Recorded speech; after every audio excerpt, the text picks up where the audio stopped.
Chapter 1, Semester A 192. So let's read the question. Currently Happy Travels Neighborhood sells two types of suitcase, a carry-on suitcase and a deluxe suitcase. The price and variable cost for each type of suitcase is listed below. So carry-on suitcase, the price and the variable cost, the deluxe price and the variable cost. The total fixed cost for HTSB is 60K. For every 3 carry-on suitcase sales, HTSB sells 1 deluxe suitcase. Requirement: analyze the package contribution margin for the suitcase. Second, analyze the break-even point in units for carry-on suitcase and deluxe suitcase. If HTSB has a target income for the year 2021, 300K RM, determine how many packages the company have to sell. Determine the HTSB's margin of safety in packages. And the last question, discuss two ways on how the above CBP analysis can be used for HTSB's managerial planning. So let's take a look at the answer. The first one. Alright. So the suitcase type, carry on, and deluxe. So the price, the variable cost, and the contribution margin. And this is the sales mix already given in the questions.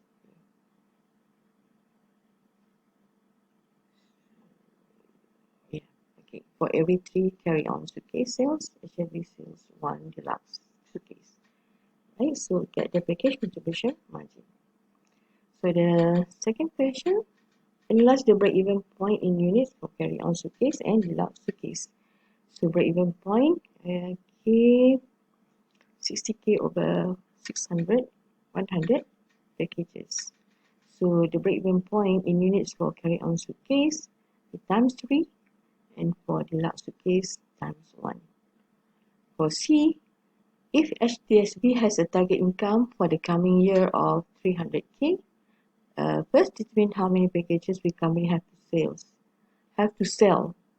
Okay, so 60K plus 300K over 600, and we get 600 packages. Okay, determine the margin of safety.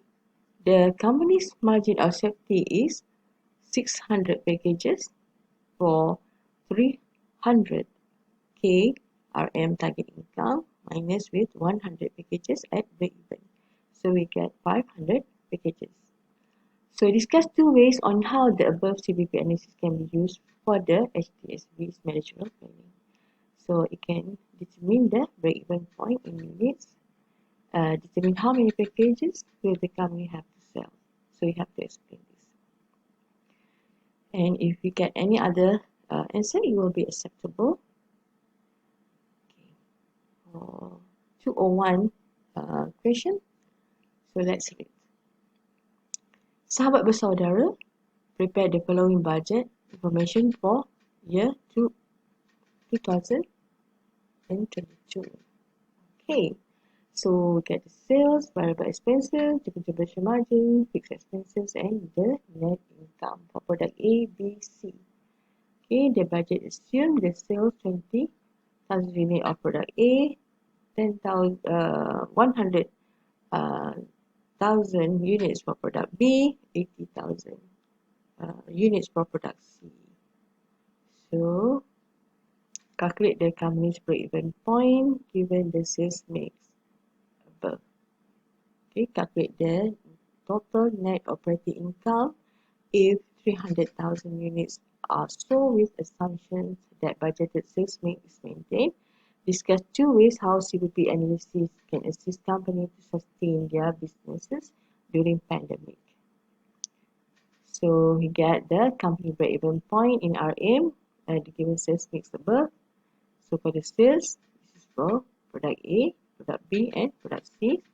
So this is the total variable expenses, and then we get the contribution margin. So this is the total, we minus with the fixed expenses, and we got the net operating income. So the break-even point, okay, fixed expenses over contribution margin ratio. So 25%. So we get the break-even point value is 1.02 million. Okay. The total net operating income if 300,000 units are sold. Conversion margin per unit for product A, B, and C are as follows. So for product A, 60k over 20k, and we got 3 ringgit per unit. So it's for product B, 2 ringgit per unit, and product C, 1 ringgit per unit. The total units, 20k plus 100k plus 80k, and we got 200,000 units. So product mix for product A, B, and C are as follows. So we divide 20 over 200, and we get 10%, and for B 50%, and for C 40%. The contribution margin at 300,000 units.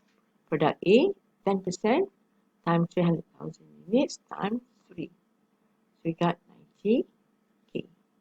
For B we got 300,000, and for C 120,000. The contribution margin at 300,000 unit is 510,000. Fixed expenses 255,000, and get the net operating income 255,000. Therefore, the total net operating income if 300,000 units are sold is 255,000 RM. So, two ways how CBP analysis can assist company during pandemic. So, these are actually the benefits of CBP. Okay, you can explain by your own. Right, so for 202 semester, let's see the question. Okay, the year 2019 witnessed the spread of coronavirus worldwide. Many businesses, especially small and medium enterprises, were severely affected and collapsed due to inability to sustain their business. The impact of COVID-19 on economy turned out to be devastating. To maintain the sustainability of the company during COVID-19, good management is really required. Management must coordinate all available resources efficiently and effectively, and make managerial decisions to support the goals of the company, which is to maximize profit. Managing the company's resources is very important to accelerate the company's profitability. This is where CBP analysis comes into picture, since CBP analysis is the useful tool for managers in making business decisions. So discuss 4 ways how CBP analysis can assist managers. So actually this is the benefits of CBP. So you can actually later on read the answer, and if you get your own answer, that is good. Okay, bye bye.